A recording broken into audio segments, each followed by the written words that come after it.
সবাইকে স্বাগতম ভাষা নিয়ে ভালোবাসা ফান উইথ র্যাঙ্কসের প্রথম সত্যিকার এপিসোডে। পাইলট এপিসোডে আমি বলেছিলাম আমরা ভাষা নিয়ে কথা বলবো। তো আমি আজকে আসলে যে ব্যাপারে বলতে চাচ্ছি সেটা হচ্ছে বাংলা ভাষার লিখন পদ্ধতি। বাংলা ভাষার যে বর্ণমালায় লেখা হয় সেই বর্ণমালার উৎপত্তি কী, এই ব্যাপারে আমার কিছুটা কৌতূহল জাগে যখন আমি স্কুল কলেজে বাংলা ব্যাকরণ বইয়ে যখন লেখা থাকতো লিখন পদ্ধতির ইতিহাস সম্পর্কে। প্রাচীন মিশরের হাইরোগ্লিফিক্সের কথা থাকতো, তারপরে থাকতো ফিনিশীয়দের উদ্ভাবন করা বর্ণমালা, তারপর হঠাৎ করে বাংলা ভাষার লিপির বিবর্তন সম্পর্কে বলা হতো। তো মাঝখানে কী হলো সেই ব্যাপারগুলি সম্পর্কে জানতেই আজকে আমরা চেষ্টা করব। বাংলা নিয়েই বলছি কারণ ভাষা নিয়ে যেহেতু আমরা একটা অভিযাত্রা করছি, যেহেতু এটা আমাদের একটা ভ্রমণের মতো পৃথিবীর বিভিন্ন সময়ের বিভিন্ন সংস্কৃতির ভাষা নিয়ে। তো ভ্রমণ কোথা থেকে শুরু হয়? আমাদের ঘর থেকেই। তো আমার দেশের ভাষা নিয়েই, যে ভাষায় আমি প্রথম কথা বলেছি সেই ভাষা নিয়েই আমার মনে হলো কিছু বলা যাক। আচ্ছা, তো পৃথিবীতে এখন পর্যন্ত পাওয়া সবচেয়ে প্রাচীন লিপি হচ্ছে মেসোপটেমিয়ার সুমেরিয়ান এবং প্রাচীন মিশরীয় হাইরোগ্লিফিক্স। তো হাইরোগ্লিফিক্স একটি অত্যন্ত বিচিত্র লিখন পদ্ধতি। সেই বিচিত্র লিখন পদ্ধতি থেকে ফিনিশীয়রা তাদের নিজেদের একটি বর্ণমালা তৈরি করে নেয়।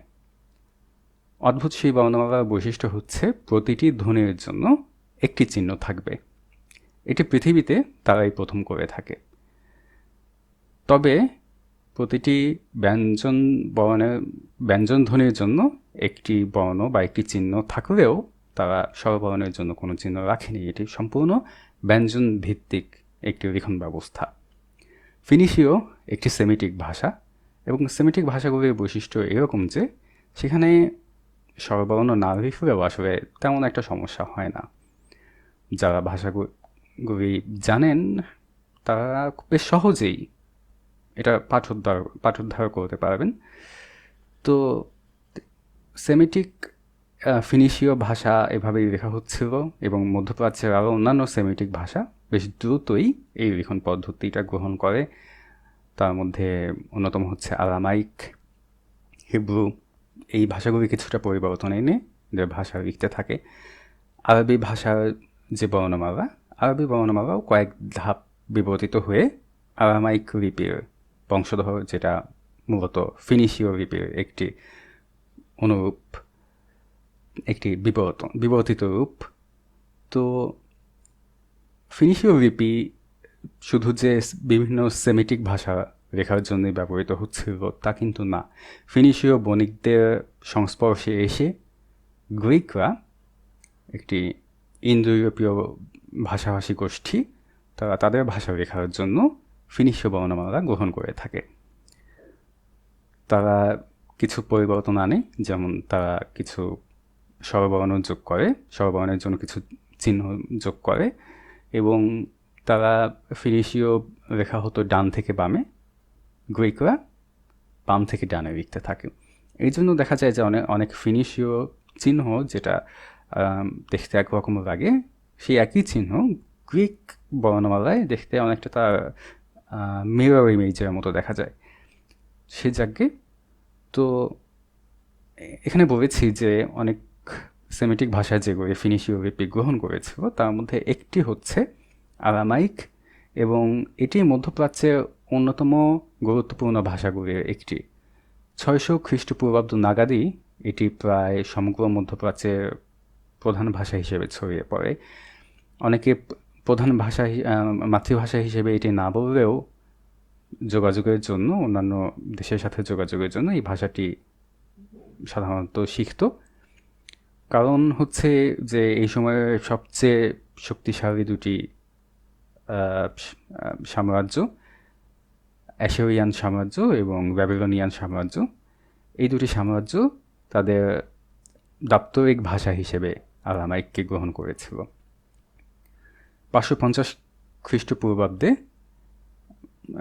এই মেসোপটেমিয়ান সাম্রাজ্য অ্যাসিরিয়ান এবং ব্যাবিলনিয়ান সাম্রাজ্য হটিয়ে ইরানের একটি সাম্রাজ্য ক্ষমতায় আসে।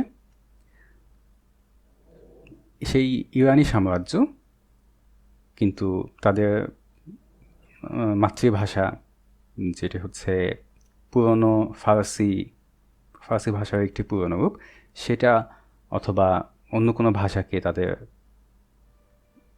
সাম্রাজ্যের দাপ্তরিক ভাষা হিসেবে রাখে না। তারা তাদের সাম্রাজ্যের দাপ্তরিক ভাষা হিসেবে আরামাইককেই বহাল রাখে এবং তারা আসলে উত্তরাধিকার সূত্রে বিশাল বড় একটি সাম্রাজ্য পেয়েছিল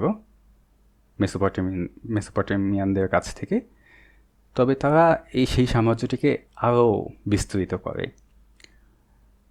যখন এই ইরানি সাম্রাজ্য তাদের বিস্তারের শিখরে ছিল, তখন ভারতীয় উপমহাদেশের পশ্চিম সীমান্ত থেকে একদম মিশর পর্যন্ত এই মাঝখানের সমস্ত ভূখণ্ড তাদের সাম্রাজ্যের অধীনস্থ ছিল।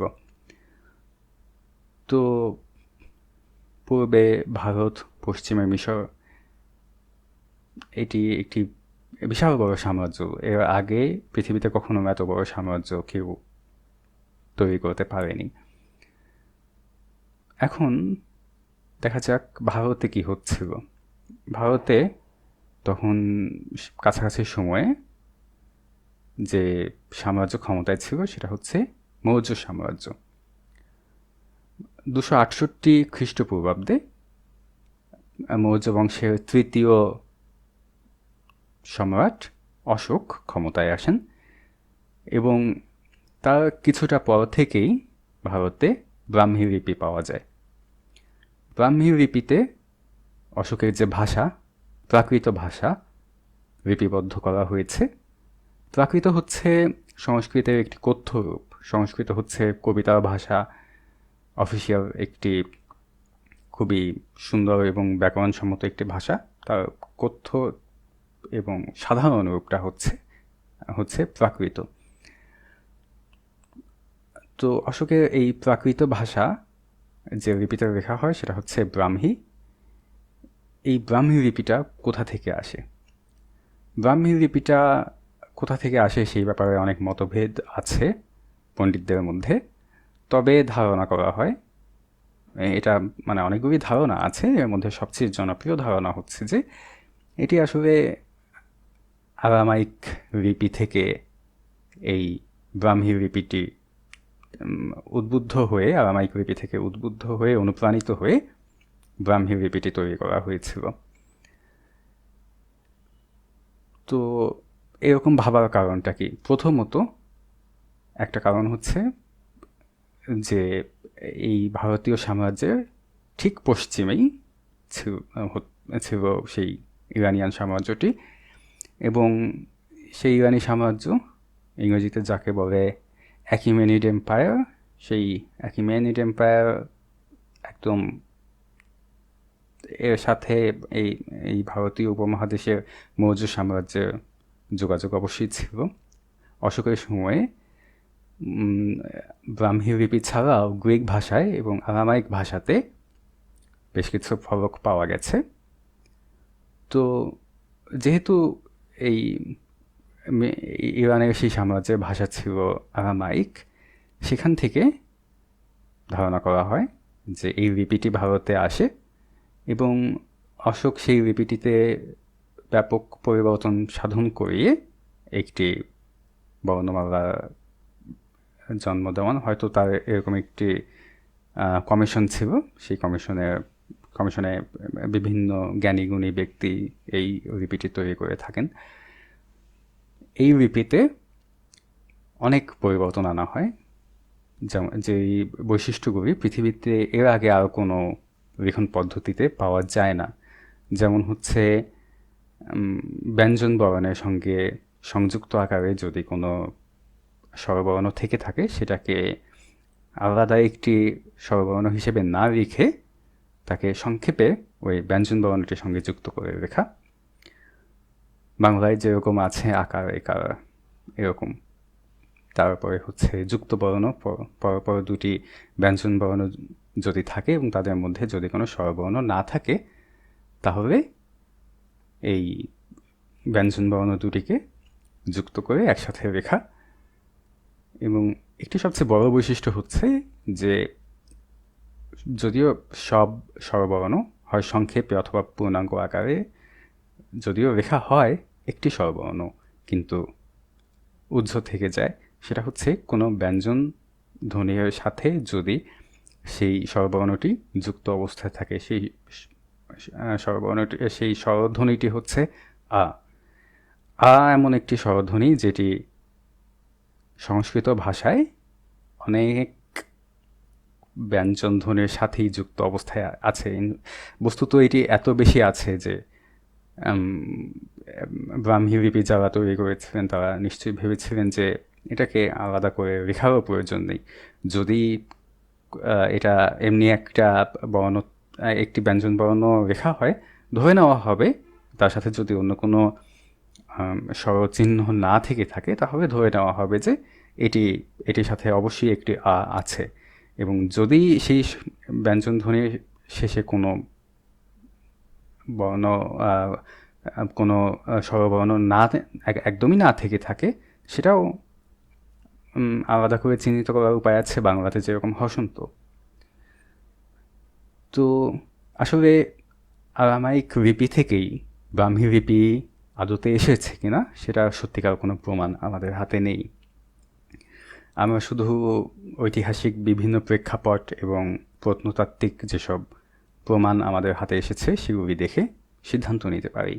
যেমন একদম প্রথম দিকে ব্রাহ্মী লিপি কিন্তু বিভিন্ন সেমিটিক লিপির মতোই লেখা হতো ডান থেকে বামে। পরবর্তীতে এটি পরিবর্তিত হয়। গ্রিকরা যেরকম তাদের ইন্দো ইউরোপীয় ভাষা বাম থেকে ডানে লিখতে থাকে, সংস্কৃত বা প্রাকৃত এই ইন্দো ইউরোপীয় ভাষাটিও বাম থেকে ডানে লেখা হয়। এটা পরবর্তীতে করা হয়, একদম প্রথমে ডান থেকে বামে লেখা হতো।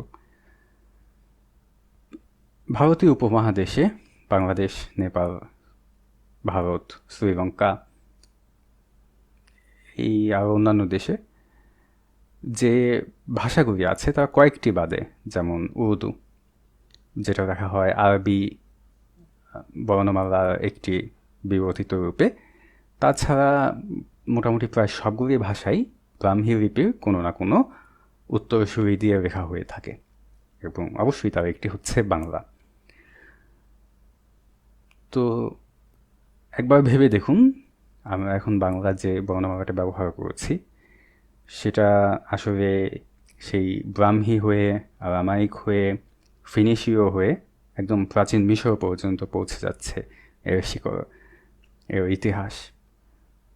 ভাষা এভাবেই একটা ভাষা আর একটা ভাষার সাথে সংযুক্ত হয়, একটা ভাষা আর একটা ভাষাকে অনুপ্রাণিত করে, একটা ভাষার সাথে আর একটা ভাষার একটা আত্মিক ভালোবাসার বন্ধন গড়ে ওঠে। এটাই আসলে ভাষা নিয়ে ভালোবাসা, এবং এটাই এই পর্বে আমাদের আলোচনার বিষয়বস্তু। ভিডিওটি যদি ভালো লেগে থাকে তাহলে ছড়িয়ে দিন, লাইক দিন, এবং আপনার মন্তব্য জানান। অবশ্যই আপনার মন্তব্য জানাতে ভুলবেন না। আমার হচ্ছে যে অনেকে পাইলট এপিসোড দেখার পরে কিছু মতামত জানিয়েছিলেন। কেউ কেউ বলেছেন আমার পরিচয় কি সেটা এখানে দিয়ে দিলে ভালো হয়। এসকেজে প্রেজেন্টস ফান উইথ র্যাঙ্কস ছাড়া আসলে দেওয়ার মতো সেরকম পরিচয় আমার মাথায় এখন আসছে না। তো আমি ডেসক্রিপশনে আমার ফেসবুকের লিঙ্ক দিয়ে দিচ্ছি, কেউ যদি সেটা চান দেখতে পারেন। এই ভিডিওটি যদি শেষ পর্যন্ত দেখে থাকেন তাহলে আপনাকে অসংখ্য ধন্যবাদ, সাথে থাকার জন্য ধন্যবাদ। আশা করি শীঘ্রই আবার দেখা হবে সামনের সপ্তাহে। সেই পর্যন্ত ভালো থাকুন, নিরাপদ থাকুন। ধন্যবাদ।